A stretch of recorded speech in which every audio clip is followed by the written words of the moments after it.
Je viens vous donner un peu des nouvelles de la collecte solidaire qui permettait d'acquérir un bien, non pas pour l'acquérir, mais pour avoir un lieu, pour vivre comme un écolieu, en rassemblant des artisans, des artistes, des alternatifs, en recherche d'autonomie et avec le fermier bien évidemment. Et il y aurait eu tout un pôle d'activités à l'intérieur. Alors je ne dis pas que cela se serait fait tout de suite. Malheureusement, il y avait déjà un compromis de signé et un organisme habilité avait fait blocus parce qu'il y avait plus de 2 hectares de terres agricoles et le fermier en avait besoin, mais pour l'acquisition, il fallait avoir presque 400 000 €. Ce que ni lui ni moi avions. Donc nous avions vraiment besoin de l'aide de nos contributeurs. Et en plus, il y avait une contrepartie. La contrepartie, c'était que vous y veniez à vie les week-ends, selon les places disponibles. Mais bon, malheureusement, ça n'a pas abouti. Et même voir les vacances, celui par exemple qui donnait 30 000 €, il aurait pu même y venir les vacances. Alors, je ne dis pas les 2 mois, parce que peut-être que plusieurs personnes pouvaient donner 30 000 €, mais imaginez à vie dans un très très beau cadre, c'était rentable en fait, ça a évité d'avoir une maison secondaire. Vraiment, c'était une bonne contribution, un bon échange, et en même temps, il y mettait une part à l'édifice humain. Alors, il y avait des personnes qui auraient pu mettre que 1 000 €. Et là, ma foi, on s'arrange avec tous ceux qui mettent 1 000. Et ceux qui mettent 500, on s'arrange aussi. Voilà. Et ceux qui mettent 10 000 ou 5 000, on s'arrange aussi. Mais là, ça va être un peu short, hein.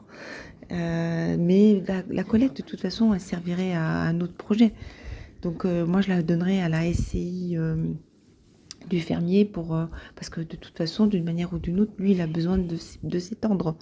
Les vaches, elles n'ont plus assez pour paître. Donc, de toute façon, il faut.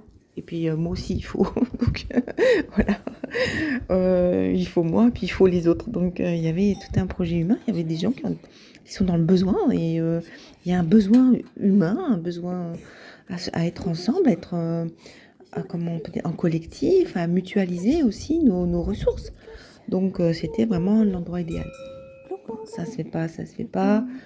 On ne dit pas que c'est fini maintenant. La collecte se finit dans 20 jours à peu près, un peu plus. Là, pour le projet, ça se finit bientôt parce que le bouclier va être levé dans quelques jours. On ne sait jamais. Il peut y avoir un donateur qui serait prêt à donner même 300 000 €. On ne sait pas. Mais bon, en attendant, on peut toujours rêver. Ça fait du bien. Moi, je crois beaucoup aux rêves. Mais on ne sait jamais. Voilà, je voulais vous tenir informés. Merci de votre écoute. C'était Mathilde. Ah oui, ce que je dois vous préciser, c'est que dans ma page post sur YouTube, tout est expliqué.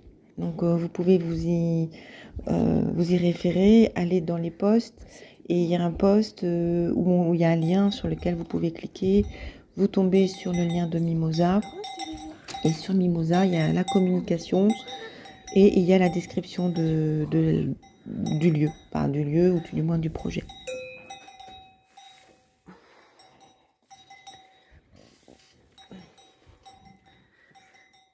Bonjour la fille. Bonjour la fille, bonjour. Bonjour. Bonjour les filles, bonjour. Bonjour les filles, bonjour. Attends, je vais t'en donner.